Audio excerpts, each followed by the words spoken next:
하나님 말씀 보시겠습니다. 하나님 말씀은 누가복음 4장 1절입니다. 하나님 말씀은 누가복음 4장 1절 신약성경 93페이지입니다. 하나님 말씀은 누가복음 4장 1절 말씀 신약성경 93페이지 찾으셨으면 우리 1절밖에 안 되니까요. 우리 다 줄이 한 목소리로 봉독하겠습니다. 시작. 예수께서 성령의 충만함을 입어 요단강에서 돌아오사 광야에서 40일 동안 성령에게 이끌리시며. 아멘. 이 시간은 누가복음 32번째 강의가 되겠습니다. 광야로 이끌리시며 라는 제목을 가지고 하나님 말씀 증거하도록 하겠습니다. 광야로 이끌리시며. 성경 성도들의 삶이 어떤 삶이라고 규정하고 있습니까? 우리가 분명하게 기억해야 될 것은 이것입니다. 이 땅에서의 삶은 우리의 본향이 아닙니다. 이 땅을 고향으로 삼아서는 안 됩니다. 우리가 이 땅에서 정착할 사람처럼 살아서는 안 됩니다. 성경이 말하는 성도들의 삶이란 고향을 향해서 하나님께서 약속한 그 가나안 땅을 향해서 마치 광야라고 하는 뜨겁고 굶주리며 힘든 그 여정을 걷는 이스라엘 백성들과 같은 삶이 바로 성도의 삶이라고 규정하고 있습니다. 우리는 간혹 가다가 이 성도의 삶에 관한 부분에 관해서 잘못된 인식으로 말미암아 우리는 이 땅에서 마치 영원한 천국에 가면서도 애굽에서 사는 것처럼 살기를 바라는 경향이 많이 있습니다. 그건 불가능합니다. 성경이 우리들에게 요구하는 성도다운 삶이란 세상의 부귀와 명예와 또는 세상의 행복과 또 세상의 그 수많은 친구들을 잃어버려 가면서까지도 하나님께서 우리에게 약속하신 땅, 그 땅만을 바라보며 광야의 힘들고 그리고 뜨겁고 굶주리는 삶을 날마다 영위해가는 존재, 그것이 바로 성도의 정체성이라고 얘기하고 있습니다. 이러한 성경의 묘사는 구약의 이스라엘 백성들이 출애굽을 한 이후에 가나안 땅에 들어가는 동안 배고픔과 목마름과 지침 가운데서도 애굽의 즐거움을 바라보거나 돌아가려 하지 아니하고 오로지 약속의 땅만을 향해서 전진해 나가는 그런 모습이 바로 성도의 모습임을 그대로 우리들에게 잘 설명해 주고 있는 것입니다. 자, 그런데 문제는 구약의 이스라엘 백성들이 광야에서 40년간 그 광야 생활을 하는 동안에 그들에게 어떤 모습이 나타났는가 하는 것입니다. 제가 여러분한테 누누이 말씀드렸던 것처럼 말이에요. 출애굽을 했다고 해서 다가 아닙니다. 소돔과 고모라 땅에서 나왔다고 다가 아닙니다. 항상 하나님께서 우리에게 관심을 갖는 것이 무엇입니까? 몸뚱아리가 광야에 있느냐, 몸뚱아리가 소돔과 고모라 성을 나왔느냐, 또는 몸뚱아리가 예배당에 나왔느냐, 그것이 하나님의 관심사가 아닙니다. 하나님의 관심사는 무엇입니까? 여러분들의 마음이 어디에 있느냐에 관한 문제입니다. 여러분들이 몸뚱아리는 예배당에 와 있으면서 여러분들의 마음이 세상에 있다고 한다면 여러분들은 그리스도인이 아닙니다. 여러분들은 여전히 애굽 사람입니다. 하나님께서 왜 이스라엘 백성들을 기껏 광야로까지 끄집어내신 다음에 출애굽을 시키고 나서 왜 광야에서 다 진멸시키는, 출애굽 1세대들을 다 진멸시키는 일을 하셨습니까? 그 이유는 무엇입니까? 그들이 몸뚱아리는 가나안 땅에 와 있지만 마치 소돔과 고모라 땅에서 나온 롯의 처가 그 마음은 여전히 소돔과 고모라 성에 있는 것과 동일한 방식을 적용하고 있는 것입니다. 그들은 몸뚱아리만 나왔습니다. 그러나 그들의 마음은 배고픔과 굶주림과 어려움이 있을 때마다 가나안 땅으로 빨리 전진해 가야겠다라고 가나안 땅을 바라본 것이 아니라 정반대 방향인 애굽을 바라보며 애굽의 그 고기와 애굽의 마늘과 애굽의 그 수박과 애굽의 그 유익만을, 그 풍요만을 바라보았기 때문에 그들은 애굽인처럼 취급당한 것입니다. 성도란 어떤 존재입니까? 성도란 몸뚱아리만 기독교인이 아니라 전인격이 하나님께 드려지는 그런 존재로서 그것이 바로 성도라는 점을 단 한순간도 우리는 망각해서는 안 됩니다. 이런 차원에서 예수님의 광야 시험은 굉장히 중요한 의미를 담고 있습니다. 광야에서 이스라엘 백성들이 40년간 광야 생활하면서 그들은 실패하였습니다. 그들은 하나님 앞에 진멸당했습니다. 그들이 하나님 앞에 불순종하고 불평하며 그들이 애굽을 다시 동경하게 됨으로 말미암아 출애굽 1세대들은 광야에서 다 진멸을 당했습니다. 이런 차원에서 예수님의 광야 시험은 우리들에게 아주 놀라운 사실을 말해주고 있습니다. 지난 시간에도 말씀드린 것처럼 예수님께서 광야에서 40일 동안 금식한 후에 사단의 시험을 받은 사건은 두 가지 의미를 담고 있다 그랬습니다. 그 첫 번째 의미가 뭐라 했습니까? 옛 이스라엘의 실패의 극복이라 했습니다. 옛 이스라엘이 어떻게 실패했다고요? 광야에서 40년간 하나님 말씀에 불순종함으로 말미암아 몸뚱아리는 출애굽을 했을지 모르나 그들은 약속의 성취를 맛보지 못했습니다. 그들은 구원받지 못했다는 거예요. 그들은 가나안 땅에 들어가지 못하고 마치 애굽인처럼 취급당했다는 것입니다. 그리고 예수님의 이 광야 사건이, 그래서 예수님의 광야 사건의 특징이 무엇입니까? 예수님은 광야에서 40일 동안 금식을 하셨습니다. 40일 동안 금식하셨다라고 하는 이 의미는 무엇을 의미합니까? 자, 예수님이 40일 동안 금식하셨으니까 여러분도 40일간 금식하라는 얘기입니까? 그 얘기 아니죠. 여기서 의미하는 바가 무엇입니까? 그것은 이스라엘 백성들이 40년간 광야 생활을 했던 것과 동일하게 예수님도 광야에서 40일간 금식함으로 말미암아 예수님의 광야의 40일이 바로 이스라엘의 광야 40년을 의미하는 바라는 것을 우리들에게 던져주는 메시지입니다.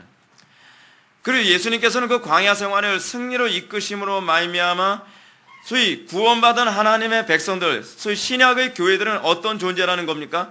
광야와 같은 이 땅에서의 삶에서 과거의 옛 이스라엘과 같은 실패와 좌절을 맛보지 아니하고 우리는 예수 그리스도의 이름을 찬양하며 날마다 전진해 나가는 여호와의 군대가 될 것이라는 것을 우리들에게 메시지를 던져주고 있는 것입니다. 두 번째 의미가 무엇이라 했습니까? 두 번째 의미는 옛 아담의 실패에 대한 극복입니다. 예수님의 광야의 승리는 광야에서 옛 이스라엘 백성들처럼 줄이고 목마른 상황에서도 하나님께 어떤 불평과 원망을 하지 않은 것만이 아니라 또한 예수님의 이 승리는 옛 아담의 실패에 대한 극복으로서 옛 아담이 뱀의 유혹을, 뱀이 무엇입니까? 사실은요, 사단이죠. 사단이 그 뱀을 가장해서 하와를 유혹을 했죠. 그 사단의 유혹에 대해서 옛 아담이 실패했지만 마지막 아담이신 그 예수님은 사단의 유혹을 극복하심으로 말미암아 이 땅의 교회는 어떤 존재라고 얘기합니까? 이 땅의 교회는 옛 아담의 한계, 옛 아담의 타락을 극복하며 날마다 예수 그리스도의 영광에 참여한 존재가 될 것이라고 하는 것을 우리들에게 말씀해주고 있는 것입니다. 오늘날 그럼에도 불구하고 오늘날 대다수의 사람들이 생각하는 예수님의 광야 시험은 우리가 비록 광야와 같은 세상을 살아가는 동안에 수많은 패배를 할지라도 곧 옛 이스라엘이나 또는 옛 아담같이 실패해도 상관없다. 단지 예수님이 승리하셨으니까 우리는 날마다 실패해도 예수님의 승리를 덧입어서 우린 천국만 가면 그만이다라고 도매급으로 생각하는 경향이 상당히 많이 있습니다. 그건 성경을 잘못 해석한 겁니다. 그것은 성경을 잘못 이해한 것입니다. 사람들이 이러한 주장을 하는 이유가 어디 있겠습니까? 그 신학적 근거가 어디 있겠어요? 그것은 예수님의 광야 승리가 신약시대의 모든 교회가 본받고 연합해야 할 승리로 보는 것이 아니라 예수님께만 한정된 역사적인 단회 사건으로 자꾸 그렇게 해석하려고 한다는 것이죠. 사람들은 우리가 비록 세상에서 옛 이스라엘이나 아담처럼 실패하고 넘어질지라도 예수님의 승리를 우리의 승리로 그냥 하나님께서 그렇게 여겨주실 것이다 라고 하는 아주 편안한 방식으로 성경을 이해하려고 듭니다. 왜 많은 사람들이 이 본문을 자꾸 이런 식으로 이해하려고 들까요? 그 이유가 어디 있을까요? 그 이유는 간단합니다. 그들은요, 날마다 죄를 지면서 그 죄를 진 것에 관한 책임을 회피하기 원하는 것입니다. 여러분, 신학이라고 하는 것이 어떤 위험성이 있는지 아십니까? 신학은 하나님의 말씀을 명료하게 해주는 특징이 있습니다. 그러나 신학은요, 우리가 하나님 말씀대로 살기 싫어하는 데 있어서 그것을 교묘하게 피해 나가게 만드는 또 그 교묘함이 또한 거기에 숨어 있기도 합니다. 그래서 바른 신학에 관해서 로이 존스 목사님이 뭐라고 얘기합니까? 바른 교리는 우리를 어떻게 하게 만든다? 느슨하게 만든다? 아니죠. 긴장하게 만들죠. 바른 교리는 우리를 기도 안 해도 살 수 있도록 하는가? 아니라 했죠. 로이 존스 목사님이 뭐라고 얘기했습니까? 바른 교리는 우리를 항상 기도하는 자리로 가게 만든다. 그래서 여러분들이 항상 바른 설교를 듣고 나면 어떤 태도를 견뎌야 됩니까? 마음이 느슨해지는 것이 아니라 더욱더 긴장하게 되고 마음이 더욱더 하나님께 긴장하게 됨으로 말미암아 더욱더 기도하는 자리에 나오고자 하는 열정을 갖게 되어 있죠. 그것이 바로 바른 교리, 바른 신학의 특징입니다. 그러나 문제는 무엇이냐면 예수님의 광야 사건, 예수님께서 40일간 광야에서 사단의 유혹을 받고 그것을 승리한 사건을 이렇게 예수님 한 분에게만 단회적으로 단정하여 제한하여 이해하게 될 경우에는 우리는 기도를 안 해도 됩니다.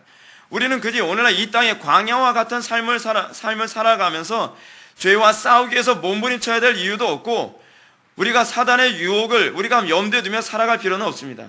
우리는 단지 이렇게 생각하면 됩니다. 그래, 나는 연약한 존재지, 나는 무능한 존재야.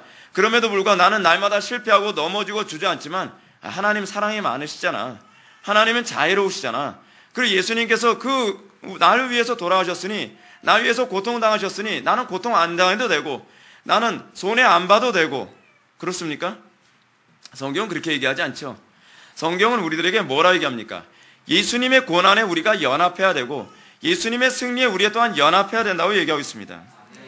광야에 대한 이런 잘못된 이해로 말미암아 이 시대 교회는 결국 어떤 결과를 초래하고 말았습니까? 이 시대 교회는 세상을 향하여 무기력해지고 말았습니다. 거룩함과 순결함도 없습니다. 얼마든지 믿음이 있다고만 그냥 그렇게 생각하고만 있을 뿐입니다. 이거야말로 얼마나 잘못된 신학입니까? 이거야말로 얼마나 교회를 심각하게 패배시키는 교리입니까? 사랑하는 성도 여러분, 저는 여기서 믿음에 대한 아주 중요한 요소를 여러분들에게 언급하고자 합니다. 과연 믿음이란 무엇입니까? 저는 여러분들에게 믿음이란 무엇인가에 관해서 수많은 정의를 했습니다. 여러 가지 정의가 나오는 이유는 여기에 있습니다. 믿음이라고 하는 것은 단순하지 않다는 것입니다. 믿음이라고 하는 것은 그냥 우리가 생각하는 것처럼, 또는 우리가 일상적으로 나는 개똥이를 믿어, 나는 홍기똥이를 믿어 라고 하는 식의 그런 식의 믿음이 아니라는 거예요. 하나님과 우리와의 관계에서 소위 믿음이라고 하는 개념은 일상적이고 평범한 요소를 넘어서는 특별한 요소입니다. 그것은 신적인 개념이고, 그것은 이 계시된 성경과 우리에게 관련되어진 그런 차원에서의 믿음입니다. 그러면 성경에서 우리들에게 얘기하는 믿음이란 과연 무엇입니까? 성경에서 요구하는 믿음이란 마치 자기는 아무런 손해나 희생 없이 공짜로 먹는 이 몰상식한 존재로 만드는 것이 믿음이 아닙니다. 성경이 말하는 믿음은 오직 은혜로 주어집니다. 그렇습니다. 성경이 말하는 믿음은 은혜로 주어지고요. 그리고 믿음은 우리의 공로 없이 주어지는 건 사실입니다. 그러나 그렇다고 해서 우리가 이제는 막 살아도 된다는 얘기는 아닙니다. 성경이 우리들에게 언급하는 믿음은 예수 그리스도의 공로와 영광에 대한 연합만을 의미하는 것이 아니라 예수 그리스도의 순환과 인내와 자기 부인의 연합을 또한 내포하고 있습니다. 토마스 아켄피스가 그리스도를 본받아라고 하는 그래서 뭐라 얘기합니까? 얼마나 많은 사람들이 예수 그리스도의 부활에 참여하기 원하는가? 얼마나 많은 사람들이 예수 그리스도의 부요함에 참여하기 원하는가? 얼마나 많은 사람들이 예수 그리스도의 영광에 참여하기 원하는가? 그러나 너무나도 많은 사람들이 예수 그리스도의 고난에, 예수 그리스도의 수치에, 예수 그리스도의 굶주림에, 그리고 예수 그리스도의 죽음에는 참여하려 들지 않는다. 이것이 오늘날 이 시대 교회의 모습입니다. 우리는 예수님한테 뭔가 하나라도 더 끄집어내고, 그러니까 간이고 쓸개고 빼낼 수 있는 건 다 빼내고 내 욕심만 차리면 된다. 내가 왜 예수 그리스도의 영광 위하여 살아야만 합니까? 내가 왜 예수님을 위해서 고난을 당해야만 합니까? 예수 믿는 게 왜 이렇게 힘들어야만 합니까? 나는 그런 예수 별로 믿고 싶지 않습니다. 도매급으로 쉽게 믿는 예수를 얘기해주는 교회도 있는데, 내가 굳이 십자가를 져야 되는 그런 예수를 가르치는 교회는 난 별로 가고 싶지 않습니다. 다른 종교도 넉넉하게 인정해주고, 그리고 세상의 성공과 부귀와 명예를 약속해주고, 그리고 이 땅에서 고난 안 받고 명예롭게 살아가면서 즐겁게 살아가다가 그러면서 천국 가는 그런 것을 나는 복음이라고 생각합니다. 그러나 착각하지 마십시오. 성경에 그런 말이 없습니다. 그건 복음이 아닙니다. 그것은 사입입니다. 성경 우리들에게 끊임없이 십자가가 우리의 영광이라고 얘기합니다. 예수 그리스도의 고난에, 예수 그리스도의 그 죽으심에 연합하지 않는 자는 결코 예수 그리스도의 영광에도, 예수 그리스도의 부활에도 연합할 수 없다고 명령하게 우리에게 얘기해주고 있습니다. 그러므로 성경 우리들에게 끊임없이 예수 그리스도의 고난과 예수 그리스도의 자기 부인과 예수 그리스도의 그 순환에 연합하는 것이 바로 믿음이라고 정의를 내리고 있기 때문에, 믿음을 가진 자에게 반드시 나타나야만 하는 특징은 뭐라고 얘기하는지 아십니까? 인내라고 얘기합니다. 인내는 믿음의 외적 증상입니다. 여러분들이 믿음이 있다고 한다면 여러분들은 뭘 하게 되어 있다는 거예요? 인내하게 되어 있다는 거예요. 어떤 인내요? 하나님의 언약 성취가 일어날 때까지 인내하는 것. 그것이 바로 믿음입니다. 인내하지 않는 것은 믿음이 없는 것입니다. 그러므로 끝까지 인내하지 않는 것에 관해서 마태복음 24장에서 뭐라 얘기합니까? 끝까지 인내하지 않는 자, 끝까지 하나님을 믿지 않는 자는 결국 어떻게 해요? 다 심판을 받는다라고 얘기합니다. 행위구원을 얘기하는 겁니까? 아니죠. 믿음이 없다라고 규정되어지는 것입니다. 참된 믿음은 끝까지입니다. 참된 믿음은 온전함입니다. 내가 온전한 것처럼 너희도 온전하라. 이건 뻥이 아닙니다. 이건 과장이 아닙니다. 주님께서 우리에게 끝까지 온전한 믿음을 요구하고 있습니다. 여러분, 아브라함의 믿음의 특징이 무엇이라고 했습니까? 아브라함의 믿음은 자기 아들 이삭을 죽이는 척 하다가 구원을 받는 그런 것이 아닙니다. 히브리서 기자는 뭐라고 얘기해요? 자기 아들 이삭을 이미 죽였다라고 얘기합니다. 죽였다는 얘기는 무슨 얘기입니까? 실제로 죽였다는 것이 아니라 이미 마음속에서는 스탑 하지 않았으면 죽였을 거라는 얘기입니다. 그것이 바로 온전한 믿음입니다. 하나님께서 우리들에게 요구하는 것, 그것은 온전함에 도달하지 않으면 그건 다 뭐라고 얘기하는 거예요? 유사 그리스도인이라고. 유사 그리스도인. 그래서 청교도들은 뭐라고 얘기합니까? 유사 그리스도인의 특징을요, 항구를 코앞에 두고서 침몰하는 안타까운 배라고 얘기하고 있습니다. 항구에 도달했을 때에 그것이 참된 영광이지, 너무나 많은 사람들이 예수 믿는 척을 하는데 99.99%까지 예수 믿는 척을 하다가 그만 모든 사람들, 수많은 사람들이 지옥으로 떨어져 버리고 맙니다. 이 정도면 예수 믿는 것이겠지. 아니요. 성경이 우리들에게 얘기하는 것이 그것이 믿음이라고 얘기한 적이 없어요. 왜 우리는 그것을 자꾸 믿음이라고 생각합니까? 성경에도 단 한 번도 언급하지 않은 얘기를요. 성경 구절로 입증하라고 얘기해도 입증하지 못하는 사람들은 항상 뭐라고 얘기합니까? 신학적인 논리로 얘기하려 합니다. 신학적인 논리가 중요한 것이 아닙니다. 중요한 것은 그 신학적인 논리가 성경적인에 관한 문제입니다. 우리는 성경이 우리에게 하나님 앞에 온전한 순종을 요구하고 있다는 것을 기억해야만 합니다. 그것이 바로 믿음입니다. 이런 차원에서 오늘날 상당수 사람들이 예수님의 광야 시험 승리 사건을 예수님께만 한정된 단회적 상징 정도로 이해하고 모든 시대 모든 교회들이 그 광야의 승리에 실제적으로 참여해도 별 상관이 없다는 식의 태도는 믿음을 교묘하게 왜곡한 것입니다. 누구를 위해서요? 우리의 편리를 위해서. 그래야 교인들이 더 많이 예배당에 모이겠죠. 그래야 더 많은 교인들이 마음에 가책 없이 신앙생활을 하겠죠. 끝까지 순종 안 해도 그것은 믿음이라고 얘기해 주니 얼마나 좋습니까? 믿음의 바겐세일이죠. 바겐세일. 사람들은 바겐세일 좋아하지 않습니까? 개털 모자를 써들어서 좋다. 천국만 가면 그만이다. 하나님의 영광이 나발이고 필요 없다. 나는 그냥 천국만 가기 위해서 예배당 온 것이지 그 이상도 그 이하도 아니다. 그것이 오늘날 이 시대의 교회의 참혹한 모습입니다. 예수님의 광야 승리는 예수님의 한 개인 안에서 끝난 단회적 역사를 이해해서는 안 됩니다. 이 승리는 모든 시대의 교회에게 기업으로 주시기 위한 영광입니다. 이것은 기업입니다. 우린 나의 영원하신 기업, 생명보다 귀하다라고 얘기하지 않습니까? 무엇이 기업입니까? 성공이 기업입니까? 명예가 기업입니까? 행복이 기업입니까? 성경은 그것이 기업이라고 얘기하지 않습니다. 무엇이 기업이라고 얘기합니까? 예수 그리스도의 거룩한 성품과 인격과 예수 그리스도의 승리와 예수 그리스도의 부활과 예수 그리스도의 그 탁월함에 우리가 연합하는 것, 그것이 우리의 영광이고 그것이 우리의 기업입니다. 우리의 신앙의 선배들이 그것을 위해서 순교를 했고 수많은 성도들이 그것을 위해서 고문당하기를 주저하지 않았으며 수많은 성도들이 그것 때문에 가족들과 흩어지고 자기의 모든 재산을 빼앗기는 것조차도 주저하지 않았습니다. 그것이 믿음입니다. 성경이 얘기하는 믿음은 그렇게 헐거운 믿음이 아닙니다. 성경이 얘기하는 믿음은 세상이 감당할 수 없는 믿음입니다. 성경이 얘기하는 믿음은 세상 사람들이 깜짝 놀라며 어떻게 예수쟁이들은 저렇게 살 수 있는가라고 감탄하는 것, 이것이 성경이 우리들에게 얘기하는 믿음의 수준입니다. 따라서 우리가 이 예수 그리스도께서 광야에서 승리하신 이 사건이 우리에게 얼마나 중요한 것인지 알아야만 합니다. 우리가 만약 믿음이 있느라면서도 이 승리를 전혀 알지 못한다면 그는 단 한 번도 사실은 믿음을 사용해 본 적이 없는 사람일 수도 있습니다. 이런 저의 주장은 사도 요한이 무릇 하나님께로부터 난 자마다 세상을 이기느니라, 세상을 이기는 승리는 이것이니 우리의 믿음이라라고 하는 이 부분에서 분명하게 나타나고 있습니까? 가만히 보십시오. 이 사도 요한은 뭐라고 얘기하고 있습니까? 우리의 믿음, 우리에게 하나님께서 우리에게 주신 이 믿음은 소위 자연인으로서 태어날 때 가지고 있는 믿음하고는 다르다는 것입니다. 우리가 하나님으로부터 받은 이 믿음이라고 하는 것은 어떤 믿음입니까? 세상을 이기는 믿음입니다. 왜 그렇습니까? 이렇게 세상을 이기는 믿음의 근거는 예수님께서 공생의 기간 동안에 세상을 이긴 것을 기초로 하고 있기 때문에 그렇습니다.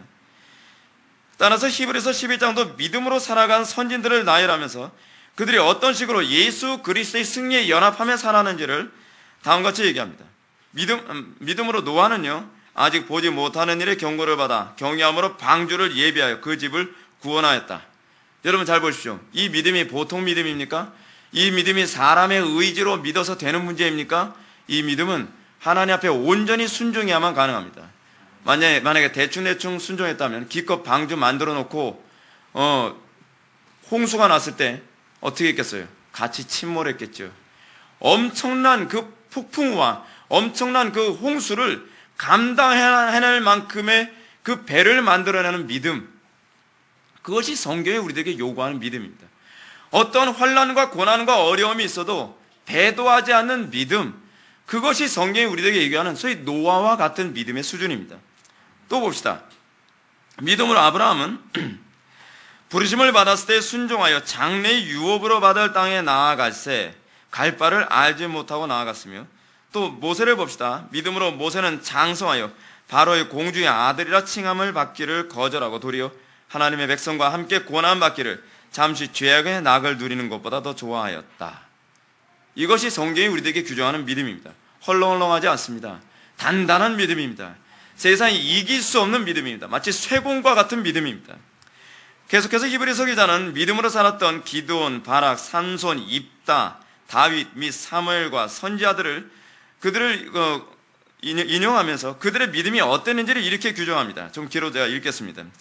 그들은 믿음으로 나라들을 이기기도 하며 의를 행하기도 하며 약속을 받기도 하며 사자의 입을 막기도 하며, 또 어떤 이들은 조롱과 채찍질 뿐 아니라 결박과 옥에 갇히는 시험도 받았으며 돌로 치는 것과 톱으로 켜는 것과 시험과 칼로 죽임을 당하고 양과 염소의 가죽을 입고 유리하며 궁핍과 환난과 학대를 받았으니 이런 사람은 세상에 감당하지 못하느니라. 여러분, 이 표현은 어디서 나온 표현입니까? 요한 1서의 표현과도 그대로 일치하지 않습니까?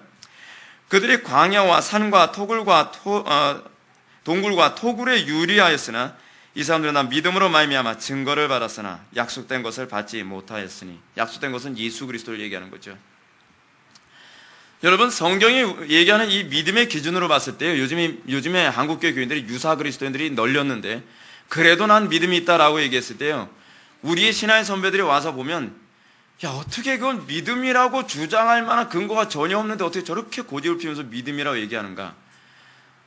여러분, 여러분들의 신앙과 우리의 신앙의 선배들 살았던 신앙의 수준이 차이가 너무 나지 않습니까? 우리가 믿음이 있다라고 얘기하기엔 너무 나쁘끄럽지 않습니까? 근데 우리는 너무나 당당하게 얘기합니다. 난 그래도 천국 갈 자신이 있다는 겁니다. 누가 보내준대요? 천국 가는 믿음이 그렇게 단순한 믿음이 아니에요. 제가 지난 금요기도회 때도 여러분한테 말씀드렸던 것처럼 거듭나는 믿음, 하나님께서 우리를 거듭나게 하시는 그 믿음의 수준이라고 하는 것은요, 그렇게 헐렁헐렁한 수준이 결코 아니라는 것입니다. 특히 여러분, 이 선진들에 관해서 보면서 그들은 다 믿음으로 말미암아 증거를 받았느니라라고 얘기합니다. 이거 대단히 중요한 표현입니다. 히브리서 기자가요, 이 사람들은 다 믿음으로 말미암아 증거를 받았다라고 했을 때 그들이 받았다고 하는 이 증거란 과연 무엇을 의미하겠습니까? 이 증거라고 하는 것은 믿음을 통해서 그들은 자신이 그리스도와 연합되는 증거를 받았다는 것입니다. 여러분, 사도 요한이 소위 뭐라고 얘기합니까? 사도 바울이 소위 뭐라고 얘기합니까? 내가 예수 그리스도의 스티그마타, 이 흔적을 받았다. 흔적. 이 흔적이 뭡니까? 증거죠, 증거. 어떤 증거예요? 내가 예수 그리스도와 연합되었다라고 하는 증거 아닙니까? 예수 그리스도와 연합되었다는 그 증거를 뭐로 지금 얘기하는 겁니까? 예수 그리스도의 고난에 연합하고, 그리고 예수 그리스도의 고난에 연합하는 것으로만 끝나는 것이 아니라 끝까지 인내하는 것, 끝까지 하나님 말씀을 순종하는 것. 소위 사도 바울이 그것을 내가 바로 예수 그리스도의 흔적이다라고 그 증거를 얘기하고 있는 것입니다. 여러분들 그 흔적이 있습니까?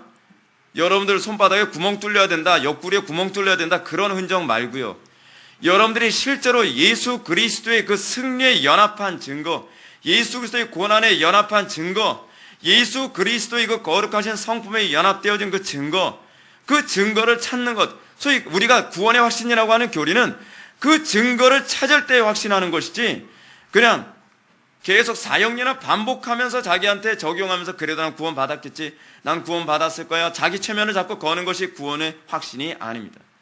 성경은 그것을 구원의 확신에 사용해야 될 도구라고 얘기하고 있지 않습니다. 그건 심리학적인 것입니다. 그건 세뇌입니다.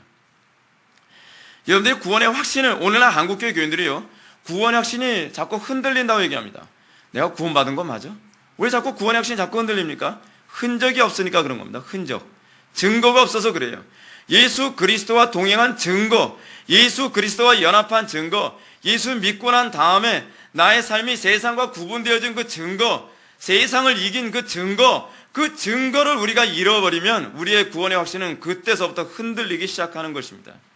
너무나 잘못된 교리, 너무나 잘못된 복음, 너무나 거짓된 가르침에 익숙해진 나머지 흔적 없어도 천국 간다고 얘기하는데, 증거 없어도 천국 간다고 얘기하는데, 물론 증거가 꼭 천국을 의미하는 것은 아니지만 구원받은 자는 증거가 나타나게 되어 있다는 것은 여러분들이 알아야만 합니다. 이것이 성경이 우리들에게 얘기하는 참된 믿음의 소위 라인입니다. 라인. 이런 차원에서 우리는 예수님께서 마지막 아담으로서 첫 아담의 실패를 극복한 존재로서 그가 어떻게 그 영광에 참여했는지를 우리가 좀 생각해 볼 필요성이 있습니다. 즉 주께서 첫 아담의 실패를 극복하시어 승리로 이끄신 이유는 그리스도로 말미암아 다시 태어난 모든 시대, 모든 교회는 첫 아담의 실패에 참여하지 아니하고 마지막 아담의 승리에 참여하게 하려 한다는 사실입니다. 여러분, 예수 믿기 전에 또는 세상의 자연인들의 특징이 무엇입니까? 안 믿는 사람들의 특징은 무엇입니까? 첫 아담의 지옥의 형벌에만 참여한 게 아니죠. 예수 믿지 않은 사람들은요, 첫 아담이 가는 그 지옥의 형벌에만 참여한 것이 아닙니다.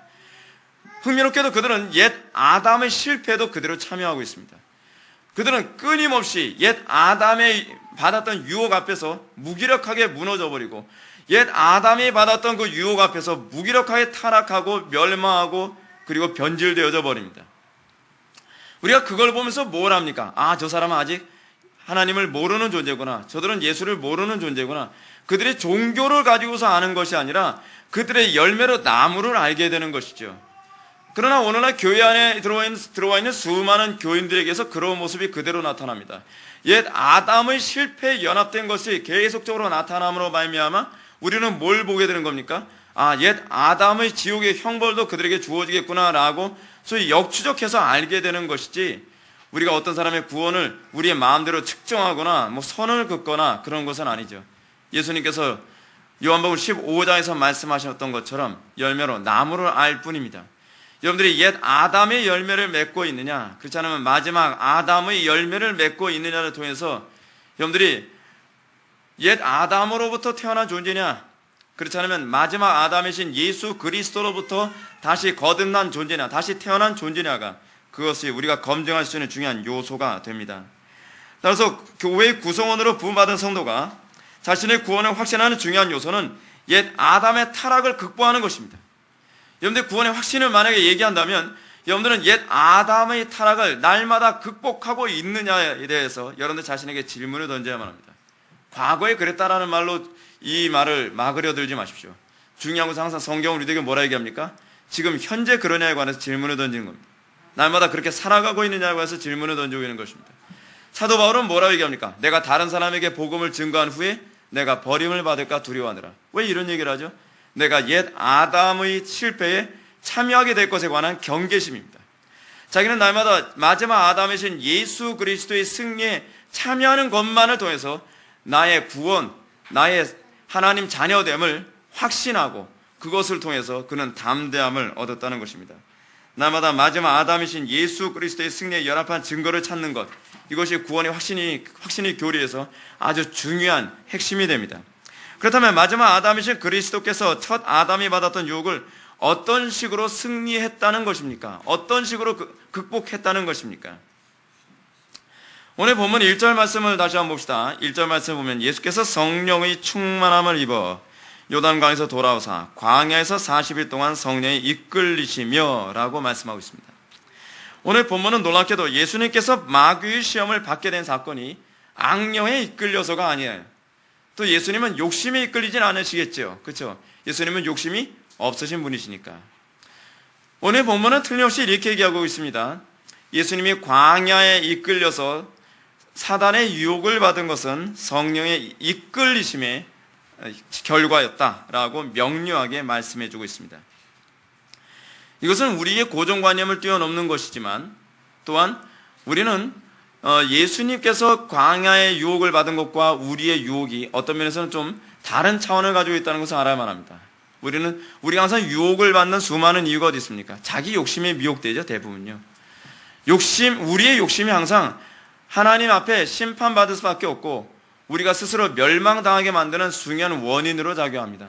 그러나 예수님께서 성령에 이끌리셔서 광야에서 시험을 받으신 이유는 우리를 위하여 예수님이 고난당하시고 그리고 그 유혹을 친히 극복하시기 위해서 성령의 인도를 받아 그 광야에서 40일간 금식하시고 그리고 고난을 당하셨던 것입니다. 근데 우리가 이 본문을 가만히 살펴보면, 여러분 가만히 묵상하면 굉장히 흥미로운 부분을 발견해야 됩니다. 무엇이냐 하면, 여러분 예수님께서 광야로 오시는 과정을 가만히 보십시오. 예수님은 구약 이스라엘 백성들이 취했던 것처럼요, 구약 이스라엘 백성들은 어떤 과정을 밟았죠? 애굽, 광야, 그 다음에 요단강입니다. 그것이 이스라엘 백성들이 그 과정이에요. 근데 예수님은 역방향의 과정을 밟고 있습니다. 어떻게요? 예수님은 요단강, 광야, 그 다음에 세상입니다. 영적 애굽이죠. 예수님께서는 요단강에서 세례를 받으시고 광야에 나와 시험을 받으셔서 그 시험을 승리한 그 힘을 가지고 세상, 소위 애굽으로, 영적 애굽이라고 하는 세상에 나가서 세상을 다스리고 정복하며 땅에 충만하는 놀라운 하나님의 역사를 그대로 보여주고 있습니다. 우리가 알고 있는 것처럼 예수님께서 우리들에게 보여주시는 이 역도식은 신약의 교회의 특징을 잘 묘사하는 것입니다. 즉 신약의 교회는 구약의 교회처럼 구원을 위해서 애굽으로부터 나온 존재일 뿐만 아니라 우리는 이미 그 과정을 밟은 겁니다. 우리가 거듭났다고 한다면 우리는 그 과정을 밟은 거예요. 그런데 그 과정이 다시 이제 신약의 교회는 어떤 과정으로 우리들에게 소급되고 있냐 하면 그것은 우리로 하여금 이제 요단강, 그리고 뭐예요? 그 다음에 광야의 승리, 그리고 난 다음에 세상의 파송입니다. 그래서 여러분, 신약의 교회에게 요구되어지는 독특한 명령이 있습니다. 그것은 구약의 교회에게는 명령되지 않은 명령이에요. 무엇이냐면 세상의 소금과 빛의 역할을 하라는 것입니다. 그렇습니다. 이것이 신약교회의 정체성입니다. 그리고 이러한 신약교회의 정체성은 구약의 사상과는 전혀 다릅니다. 왜 그렇습니까? 구약의 개념을 보면 하나님의 선민들은 결코 세상의 등불과 소금을 역할해야 된다는 개념은 없습니다. 도리어 요나서가 잘 보여주고 있는 것처럼 아스르 같은 이방 나라는 이스라엘의 철천지 원소 나라이므로 하나님의 심판과 진노의 대상으로만 볼 뿐입니다. 그것이 바로 구약의 이스라엘 백성들에게 열려있는 계시의 한계입니다. 근데 신약의 교회는 어떻습니까? 신약의 교회는 애굽으로 상징되는 세상을 경멸의 대상으로 보지 않습니다. 여러분들 세상을 정죄의 대상으로 보지 마십시오. 세상에서 누가 동성애를 했다, 세상에서 누가 살인을 했다, 세상에서 누가 범죄를 했다, 정죄의 대상으로 보는 것은 신약의 성도들에게는 어울리지 않는 관점입니다. 신약의 성도들은 어떻습니까? 그들을 선교의 대상으로, 그들이 구원받아야 될 대상으로, 그들도 하나님의 은혜가 필요한 대상으로 보는 것입니다. 그것이 바로 신약의 교회의 특징입니다. 신약의 교회는 애굽으로 상징되는 세상으로 돌아가서 그 속에서 소금과 빛의 역할을 감당하도록 요구됩니다. 이것은 첫 아담이 실패한 에덴 동산의 이 경작과 관련되어진 개념이에요. 신약의 교회는 어떻게 해요? 경작이 이제 예수 그리스도로 말미암아 본격적으로 시행되어지는 것입니다. 따라서 예수님은 12제자를 파송하실 때도 70인 제자를 파송하실 때도 동일하게 뭐라 얘기합니까? 보라, 내가 너희를 보냄이 양을 이리 가운데 보냄과 같도다. 이것이 교회의 특징입니다. 구약의 교회하고는 아주 다릅니다. 그러므로 신약의 교회가 구약의 이스라엘 백성들과는 다르게 부여된 것이 있는데 그것은 바로 성령 부어주심입니다. 마태복음 10장에서 12제자 파송을 보면 너희 속에서 말씀하시는 이는 곧 너희 아버지의 성령이라고 함으로써 이와 같은 이 세상에서 성도가 소금과 빛의 역할을 감당하기 위해서 신약의 교회에게 항상 부여되는 것은 무엇인지 아십니까? 거듭남이 아니에요. 거듭남만 가지고서는 안 돼요. 그거로는 악하고 음란한 세대를 이길 수는 힘이 없어요. 그래서 무엇을 항상 전제를 하느냐? 성령 부어주심과 관련합니다. 12제자를 파송하면서도 뭐려고 해요? 너희들 속에 성령이 증거하게 될 것이라는 거예요. 여러분, 신약의 교회를 자꾸 착각해가지고 도식화된 전도 방법으로 전도하는 걸 그 신약에서 얘기하는 전도 방법으로 생각하지 마십시오. 신약에서 얘기하는 전도의 방식은 성령께서 나를 도구로 사용하셔서 성령께서 말할 바를 알게 하시는 것입니다. 영감, 그리고 능력, 그리고 하나님의 그 영광을 소유하여 세상에 나가서 소금과 빛의 역할을 감당하는 것, 그것이 신약교회의 특징이에요. 또 70인 제자 파송이 누가복음 10장에 나옵니다. 아주 외우기도 좋죠. 마태복음 10장은 12제자 파송, 누가복음 10장은 70인 제자 파송입니다. 누가복음의 눅자가 약간 7자 비슷하게 생기지 않았습니까? 뭐 그렇게 생각 안 해도 상관없어요. 그냥 여기만 집중하세요. 70인 제자 파송할 때도 동일한 메시지가 나옵니다. 내가 너희에게 뱀과 전갈을 밟으며 원수의 모든 능력을 제어할 권능을 주었으니 너희를 해칠 자가 결코 없으리라. 여기서 권능이라고 표현했습니다. 근데 이 권능을 성령이라는 말로 다르게 표현한 것일 뿐이지 같은 얘기입니다. 이런 관점으로 볼 때 우리는 또다시 예수님께서 성령으로 세례를 받으신 부분을 상기하게 됩니다. 다시 말해서 예수님께서는 의도적으로 출애굽을 역행하는 도식을 통해서 이것이 신약 교회의 특징이라는 것을 우리들에게 설명해 주고 있습니다. 여기서 약속한 성령 부으심을 받는 것이 세상의 소금과 빛의 역할, 다시 얘기한다면 에덴 동산의 경작의 연장선에 있다고 하는 것, 에덴 동산의 경작이 신약의 교회를 통해 다시 이루어지게 된다는 것을 우리들에게 보여주는 중요한 요소됨을 얘기합니다. 여러분, 우리의 능력으로 경작하는 거 아닙니다. 우리의 지혜로 경작하는 것이 아닙니다. 예수님께서는 아주 중요한 개념을 얘기하시는데, 요단강에서 세례를 받으면서, 요단강이 원래 어떤 곳이었습니까? 이스라엘 백성들이 가나안 땅에 들어가기 위해서 밟았던 절차였습니다. 근데 예수님께서는 이스라엘에서 태어나서 이스라엘 땅에서 다시 요단강을 거쳐서, 여러분 지도 머릿속에 떠오릅니까? 요단강은 이스라엘 동쪽이거든요. 이스라엘 동쪽인데 그것은 이스라엘과, 그러니까 가나안 땅과 그리고 모압 땅의 경계선입니다. 근데 예수님께서는 이 요단강에서 세례를 받으시고 광야라고 한다면 이스라엘 땅이 아니죠. 다시 광야로 가서 예수님께서는 이 사단에게 시험을 받는 그런 도식을 우리들에게 보여주고 있습니다. 자,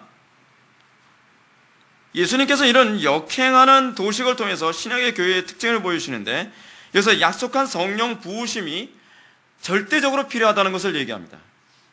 그래서 예수님의 사역이나 12제자나 70인 제자 파송, 그리고 오순절 이후의 사도들의 파송에서 매번 빠지지 않는 게 있습니다. 뭐예요? 성령 받아야 된다는 겁니다. 이것이 바로 성령 부어주신 항상 관련되어진 부분이에요. 항상 전도를 명령하시면서 뭐예요? 먼저 성령 부어주세요. 성령 받고 전도하고, 성령 받고 세상으로 파송하고, 이것이 항상 개념입니다. 그래서 예수님께서조차도 우리들에게 본을 보이시기 위해서 요단강에서 성령을 받고, 그리고 광야에서 승리하는 힘을 가지고 세상에 나가 복음을 증거하시죠. 또 사도들에게도 뭐라 얘기합니까? 성령이 너에게 임하시면 너희가 권능을 받고 예루살렘과 온 유대와 사마리아와 땅끝까지 이르러 내 증인이 되리라 라고 하심으로써 이 소위 사도들의 전도 파송을 얘기하면서도 무엇을 전제로 얘기합니까? 성령 받음을 전제로 얘기합니다. 12제자 파송, 70인 제자 파송도 그들도 성령을 힘입어서 전도를 함으로써 그들의 전도가 효율적이고 그리고 하나님의 영광이 제대로 드러나고 있는 것을 보게 됩니다. 이것이 신약 선교의 핵심입니다. 신약의 선교는 성령을 의지하지 않고서는 안 되는 것이 바로 신약 선교의 특징이에요. 그러나 오늘날 이 시대의 교회들은 이러한 신약의 가르침에 눈을 감아버렸습니다. 이 시대 교회들은 성령의 권능을 받지 않고서도 얼마든지 복음을 증거하는 것이 가능하다고 생각을 합니다. 가능합니까? 저는 요즘에 이렇게 가르치는 사람들 보면 가슴에 손을 얹고 좀 양심에 좀 가책이 없는 좀 얘기하고 싶어요. 요즘에 개혁교회 말씀만 해가지고서 좀 제대로 되고 있는 교회가 도대체 어디 있습니까? 미국의 개혁교회들은요, 지금 다 군소교단으로 전락해버리고 말았습니다.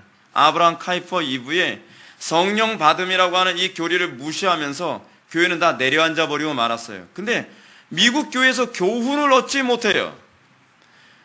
그래서 수많은 교회들, 소위 개혁주의를 추구한다고 하는 교회들이 실제로 성령 받음이라고 하는 이 교리를 무시함과 동시에 교회는 힘을 잃어버리고 말았어요. 상당수의 목회자들은 말씀만 잘 증거하면 하나님의 주권 안에서 복음이 확산되고 회심이 일어날 것이라고 주장합니다. 그러나 이런 주장은 예수님께서 하신 말씀과 정면으로 위배됩니다. 예수님께서 분명히 뭐라고 말씀하셨습니까? 그러나 내가 하나님의 성령의 힘입어 귀신을 쫓아내는 것이면 하나님의 나라가 이미 너희에게 임하였느니라. 사람이 먼저 강한 자를 결박하지 않고야 어떻게 그 강한 자를 집에 들어가 그 세간을 강탈하겠느냐. 결박한 후에야 그 집을 강탈하리라. 여러분, 여기 세간은 뭘 얘기하는 겁니까? 잃어버린 영혼을 얘기하는 것이죠. 여러분, 지식 가지고서 사람 전도 됩니까? 지식 가지고 안 됩니다. 그리고 사도 바울이 고린도 후서 3장에서 뭐라 얘기합니까? 이 세상이 어떻게 해요? 세상에 혼미의 영에 빠져있기 때문에 복음의 영광의 광채가 비치질 않는데요. 복음의 영광의 광채가 비치지 않는 상태에서 지식만 계속 전달하면 어떻게 됩니까? 제가 말씀드릴까요? 교만해져요. 제가 목회사역하면서 수많은 교인들을 보면서 느낀 게 뭐냐면 교리 기껏 가르쳤더니 그들이 한다는 짓이 뭐냐면 교만만 떨고 앉아있는 거예요. 그들이 더 성화돼요? 성화 안 돼요. 제가 왜 우리 교회에서 교리를 많이 알고 있는 만큼 기도를 더 많이 하라고 얘기하는지 아십니까? 여러분들이 그 교만함을 내리 누를 수 있는 것은 성령의 은총밖에 없기 때문에 그렇습니다.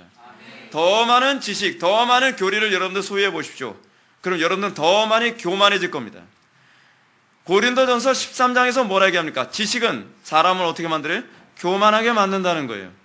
그래서 제가 다른 교회에서 부교육자 생활했을 때 그 교회 담임 목사님이 저보고 이런 말씀하시더라고요. 김 전도사, 우리 교회 와서 교리 가르치지 마라고 얘기해요. 왜 교리를 가르치지 말라는 걸까요? 그분이 저보고 이렇게 얘기하십니다. 교리 가르쳤더니 교인들이 교만해가지고 목사를 함부로 하는데 아주 내가 학을 떼었다고. 근데 그건 사실이에요. 반은 사실이에요. 문제는 교리를 가르쳤기 때문이 아니라 뭐가 빠져서 그래요? 성령의 역사가 빠져서 그래요. 성령의 역사와 하나님의 말씀에 대한 순종을 가르치지 않아서 그래요. 오늘날 교회 특징이 뭔지 아십니까? 교리는 가르치는데 교리대로 살도록 가르치질 않아요. 교리는 가르치는데 그 교리가 성령에 의해서 순종이 가능하다는 것을 가르치질 않아요.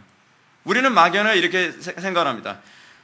제가 기도 안 하는 게 아니에요. 저도 좀 기도할 만큼 해요. 얼마나 하는데요? 하루에 10분? 30분? 여러분, 예수님께서 그렇게 기도하셨습니까? 제발 양심 있으면 가슴에 손을 얹고 좀 말해보라 그래요. 사도들이 그렇게 기도했습니까? 아니, 성경에 나오는 인물들 얘기하면 좀 부끄럽죠. 그 사람들이야 성경에 나오는 인물인가? 좋습니다. 그럼 넘어갑시다. 패스. 그럼 어거스틴이 그렇게 기도했습니까?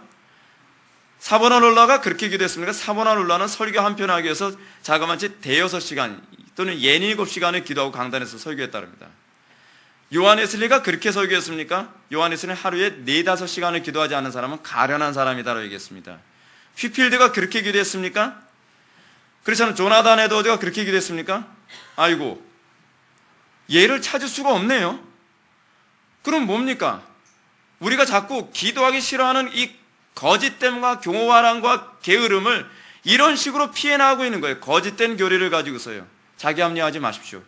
우리는 중요한 것은 사도들이 끊임없이 쉬지 말고 기도하기를 우리들에게 요구하겠다는 것을 기억하십시오. 아멘. 여러분, 사도행전에서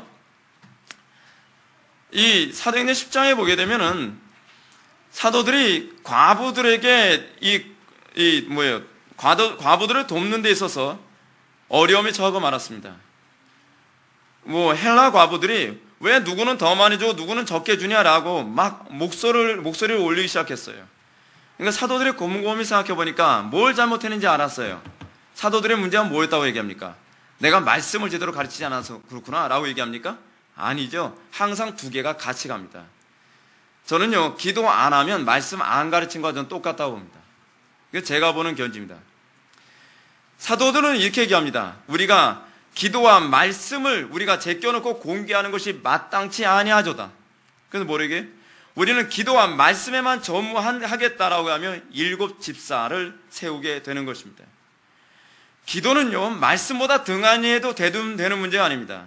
기도와 말씀은 마치, 여러분 기둥이 어때요? 한쪽 기둥이 높고 한쪽 기둥이 낮으면 그 집은 어떻게 돼요? 내려앉아 버리죠? 기둥은 항상 같이 가야만 합니다. 말씀과 기도라고 하는 이 기둥은 항상 같은 수준에서 움직여져야 돼요. 그렇지 않으면 말씀 때문에 교만해질 수 있고 기도 때문에 신비주의자가 될 수 있습니다. 오늘날 기도 많이 하는 교회를 비난하는 그런 교회들이 많이 있는데, 기도를 많이 하기 때문에 문제가 아니라 말씀을 제대로 안 가르쳐서 문제인 겁니다. 오늘날 말씀만 많이 가르친다고 비난하는 교회들, 그런 신비주의 교회들은 또 진단을 잘못한 겁니다. 말씀이 잘못된 것이 아니라 뭐가 잘못된 거예요?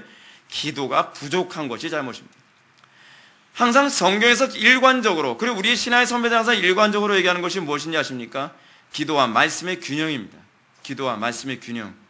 이건 여러분들이 정말 아멘 하지 않으면 도둑놈입니다. 도둑놈. 이게 얼마나 중요한 문제인지 인정해야 되는 문제예요. 여러분, 예수님께서 말씀하신 말을 다시 한번 묵상해 봅시다. 그 의미는 너무나도 분명합니다. 한 영혼의 구원을 위해서 필요한 것은 바른 말씀의 선포뿐만 아니라, 이건 당연한 거고요, 강한 자인 사단의 결박이 필수적이라는 것입니다. 우리가 하루에 5분, 10분 기도해서, 또는 30분, 1시간 기도해서 강한 자 결박이 됩니까? 사단이 그렇게 만만한 존재입니까? 사단이 이렇게 헐렁헐렁한 허리띠 차고 다니는 존재라고 생각합니까? 그렇지 않습니다. 우리의 신앙의 선배들이, 길선주 목사님 같은 분들이 날마다 철야에 가면서 기도하는, 금식하며 기도하는 것이 악한 영의 이 역사가 그토록 강하기 때문입니다. 보통 기도에서는 안 되기 때문입니다. 그러니까 우리의 신앙의 선배들이 대여섯 시간, 67시간, 하루에 4시간, 여러분, 마틴 루터는 어떻습니까? 마틴 루터는 나는 오늘 너무 바쁘기 때문에 기도를 줄인다? 아니죠. 나는 너무 바쁘기 때문에 하루에 4시간을 기도해야 된다라고 얘기합니다. 그것이 바로 영적 전쟁을 치렀던 하나님의 군사들, 소위 이 땅에서 소금과 빛의 역할을 감당했다고 하는 교회 안에서의 우리의 신앙의 선배들이 보여줬던 모범입니다. 우리가 좀 그 모범을 따라가야 되겠죠. 그리고 사단의 결박은 더 강한 자, 즉 성령님을 통해서만 가능한 것입니다. 그럼 여러분들 이런 질문을 해야 되겠죠. 꼭 기도를 많이 해야만 그런 일이 일어난다고 하는 이유가 무엇입니까? 그 이유를 제가 말씀드리죠. 기도를 많이 하지 않으면 여러분들 육체의 본성이 너무 강해서 성령의 능력이 안 나타나기 때문에 그렇습니다. 여러분들 육체의 소욕이 얼마나 강팍한지 아십니까? 기도 하루에 3, 40분 해가지고 여러분 육체의 소욕이 제어될 것 같습니까? 여러분들의 교만함, 여러분들의 이 안일함, 여러분들의 이 느슨함, 그게 3, 40분, 한두 시간 기도해서 되는 문제가 아니기 때문에 그래요. 우리가 하나님의 능력을 공급받는다는 개념은 2가지 의미가 있어요. 무엇은? 첫 번째는 뭐냐면 우리의 타락한 본성을 죽이기 위해서 그만큼 기도가 필요한다는 것이고, 또 하나는 뭐냐면 성령의 능력을 공급받기 위해서 우리는 그토록 기도가 필요한 것입니다. 기도하지 않고서 세상에 이긴 사람 있으면 손들고 나와보라 그래요. 없어요. 근데 우린 자꾸 우기죠, 자꾸요. 우기는 게 그게 불신이에요. 우기는 게요. 이런 예는요, 성경에 수두룩합니다. 몇 가지만 제가 여러분한테 제시한다면, 스데반을 봅시다. 사도행전 기자는 스데반이 수많은 유대인 대적자들을 논쟁하면서 승리하게 된 이유를 풍부한 지식과 교리적 체계라고 얘기하지 않습니다. 사도행전 6장 10절에 보면 스데반이 지혜와 성령으로 말미암아 그들이 능히 당하지 못하였다라고 얘기합니다. 스데반을 통한 이 선교의 탁월한 방식이 또다시 드러나죠. 뭐예요? 성령의 능력이 그와 함께 했다는 것입니다.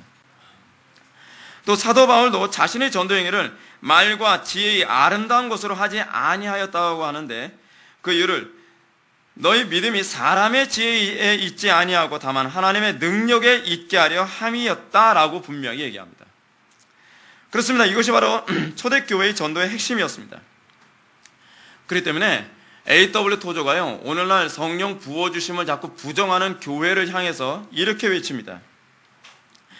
기독교가 진리임을 증거하기 위해 변증학을 빌리지 않아도 되도록 인간의 마음속에서 찾을 수 있도록 문을 열어주신 분이 바로 성령님이시다. 여러분, 무디가 교리적 체계가 대단해서 수많은 사람들을 전도했습니까? 그렇지 않으면 북한에 있는 성도들이 교리를 많이 배워서 북한 사람들을 이렇게 전도를 많이 하는지 아십니까? 북한의 성도가 지금 한 30만 정도 된다 그러죠, 대략. 근데 그게 단순히 교리만 전해서 그렇게 됩니까? 안 된다는 거 제가 입증해 드릴까요? 지금 이슬람 지역이요, 선교사가 한 명 가서 10년 동안 한 명 전도하기도 힘들다고 얘기합니다. 근데요, 재미있는 얘기가 뭔지 아십니까? 우리 교단에 그 성광교회라고 하는 교회가 있습니다. 성광교회가 우리 교단 교회인데, 그 목사님은 선교로 굉장히 유명하신 분입니다. 자기 청년들 훈련시키고 열심히 기도해서 이 이슬람 지역에 갔습니다. 이슬람 지역 가서요, 하루 동안에 몇 명 전도했냐면 30명을 전도했습니다. 선교사가 깜짝 놀랐대요. 근데 완전히 게릴라식의 전도를 하는데 청년들 보고 악기고 뭐고 다 준비하고서 딱 있다가 사람들 모이는 데가 막 돌격 앞으로. 그분이 공수부대 출신이거든요.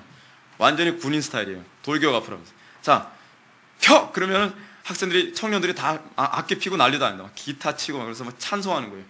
찬송하면서, 야, 우리 테러 당하기 전에 빨리 복음 전하자. 그래서 복음 딱 전화 왔더니 사람들이 막 울기 시작하더래요. 막. 복음 앞에 반응하기 시작하는 거예요. 막 깨져나가더라는 거예요. 사람들이 막 반응하니까 테러 당하기 전에 하는 게, 야, 빨리 결심시켜. 여러분들 중에서 예수 믿겠다 생각하는 사람 손 드십시오. 그랬더니 소리 막 주구장창 든다는 거예요.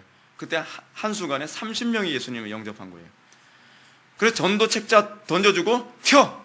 다 튄 거예요. 선교사들이 놀랐답니다. 아니, 그렇게 사람들을 전도하려고 애를 썼는데 10년 동안에 한 명 전도하기 힘든데, 아니, 목사님 오셔가지고서 어떻게 한순간에 30명을 전도합니까? 성령의 능력을 의존하는 사람과 자기의 지식만 의존하는 사람의 차이가 바로 여기에 있습니다. 근데 사람들은 그걸요, 그럴 수도 있지라고 얘기하면서 자기에게 적용하지 않으려고 그래요. 왜 그렇죠? 그래야 자기의 게으름을 합리화시킬 수 있으니까요. 그래야 기도 안 하고도 살 수 있으니까. 기도가 중노동이거든요. 저도 개인적으로 그렇습니다. 기도만 안 하면요, 정말 목회할 만합니다. 기도하는 게 제일 싫습니다. 기도하는 게 제일 힘듭니다. 그러니까 기도하기 싫으니까 온갖 모든 변명을 다 갖다 붙이는 거예요. 그래봐야 자기 손해죠. 하나님 앞에 정말 칭찬받나 봅시다. 정말 이 시대 교회들이 왜 이토록 성령님을 의존하지 않고 지식을 의존하고 인간의 수단과 방법만 자꾸 의존하지, 막 가슴이 터질 것 같아요. 그런 모습 보면요. 오늘날 이 시대 교회는 이러한 성경의 가르침을 너무나도 쉽게 무시합니다. 오늘날 이 시대 교회는 점점 전도가 어려워지는 것에 관해서 뭐라 얘기하는지 아십니까? 진단을 엉뚱하게 합니다. 오늘날 이 시대 교회가 전도가 잘 안 되는 이유는 사람들이 너무 악해서 그렇다. 악한 거로 따지면은 여러분, 소돔과 악한 거로 따지면 옛날에 로마 시대를 버금갈 만한 때가 또 어디 있겠습니까? 또 악한 거로 따지면 여러분, 북한을 따라가겠습니까? 근데 북한 사람들도 지금 엄청나게 복음화되고 있어요.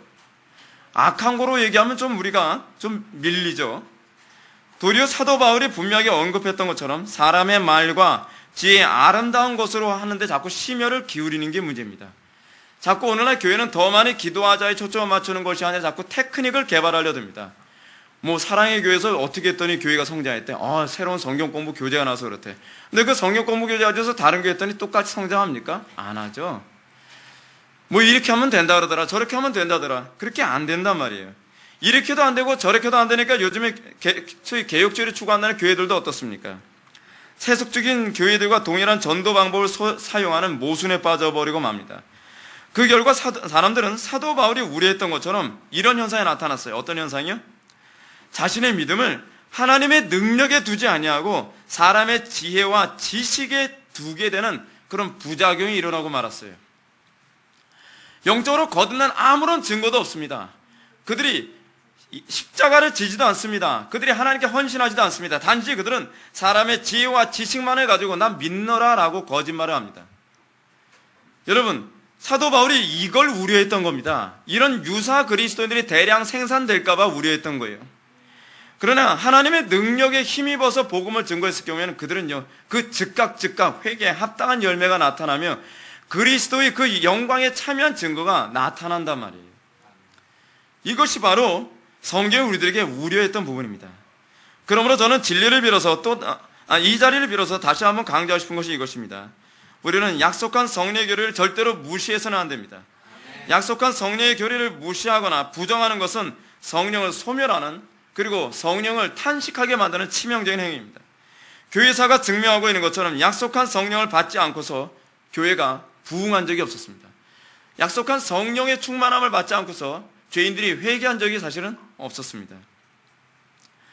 이 시대 교회는 이 사실을 인정해야만 합니다. 왜 그렇습니까? 약속한 성령은 복음이 각 사람들에게 증거하기 위해서 사단의 권세를 깨뜨리며 주의 말씀을 기억나게 하며 하사 영감 있게 증거하게 하시고, 또 약속한 성령 우리로 하여금 기쁨으로 아골골짝 빈들에도 복음 들고 가도록 만들기 때문에 그렇습니다.